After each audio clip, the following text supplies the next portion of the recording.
আজ আমরা শিখব সহিহ হাদিসে কুদসি অধ্যায় ১ পাপ পুণ্য লেখার নিয়ম ও আল্লাহর অনুগ্রহ। অধ্যায় ১ পাপ পুণ্য লেখার নিয়ম ও আল্লাহর অনুগ্রহ। সহিহ হাদিসে কুদসি হাদিস নম্বর ১।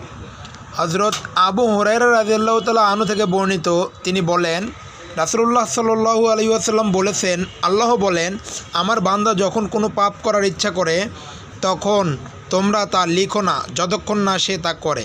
যদি সে তা করে তার সমান পাপ লিখো, আর যদি সে তা আমার কারণে ত্যাগ করে তাহলে তার জন্য তা নেকি হিসেবে লিখো।